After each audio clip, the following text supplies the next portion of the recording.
অপেক্ষার অবসর ঘটিয়ে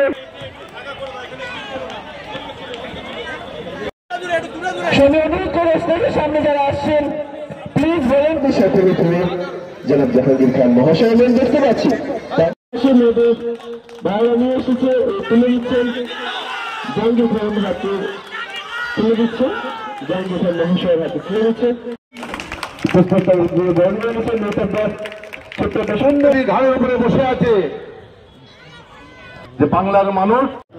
এই প্রোগ্রামটাকে আরো সুন্দর করে তুলেছেন শফিক আহমদ মোল্লা মহাশয় গোল্ডেন, যেটাকে আমরা সকলে গোল্ডেন এনেছিল। সবাই এবার জোরে হাতে নিয়ে যায় তুলে দিচ্ছেন জোরে হাতে নিয়ে সুন্দর একটা উপহার চেষ্টা একটু ক্লিয়ার করতে হবে। আমি করে দিচ্ছি আমাদের দাদাকে সকল হাতে চোরে হাত তালি হয়েছে অ্যাডভোকেট নুসরত আনসারী। মহাস্তলা বিভিন্ন প্রান্ত থেকে মানুষেরা ছুটে এসেছে, কেউ সুযোগ হাতছে না। প্রিয় সাংসদ অভিষেক ব্যানার্জি মহোদয়, একই সঙ্গে আমাদের মানবিক মুখ্যমন্ত্রী মমতা ব্যানার্জি মহোদয় কি করছেন? মানুষের জন্ম থেকে মৃত্যুকাল পর্যন্ত একটা পর একটা উন্নয়ন করছেন।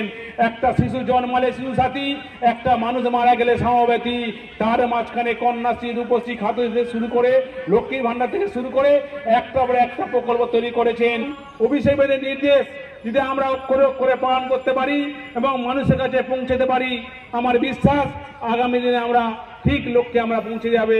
আর মানুষই তার যোগ্য জবাব দেবে যে কোন মানুষটা, কোন নেতাটা, কোন ওয়ার্ডে যুব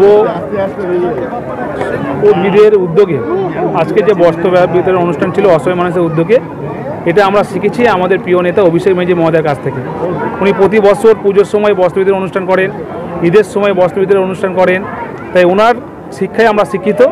তাই অভিষেক ব্যানার্জি মহোদয় যেভাবে মানুষের পাশে থেকে সঙ্গে কাজ করা আমাদের শিখেছেন, সেই কাজটাকে আমরা বাস্তবে আরও বেশি বেশি করে রূপান্তরিত করার জন্য আজকের মহেশতলা 12 নম্বর ওয়ার্ডে মেহতাব আলী ভাই এবং ভাইস চেয়ারম্যান আমাদের আবু তালেব মোল্লা, তাদের সকলের উদ্যোগে আজকে আমরা অসহায় দুস্থ মানুষের হাতে আমরা শীত বস্ত্র তুলে দিলাম গেছি।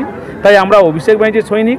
তাই অভিষেক ব্যানার্জি যে মানুষের স্বার্থে যেভাবে কাজ করেন, সেই কাজটা আমরা বাস্তবে আরও বেশি বেশি করে রূপান্তরিত করার জন্য আমরা তাই আজকের এই 12 নম্বর ওয়ার্ডে মহেশতলায় আমরা অসহায় মানুষের পাশে, দুস্থ অসহায় মানুষের পাশে আমরা বস্ত্র বিতরণ অনুষ্ঠানটা করেছি।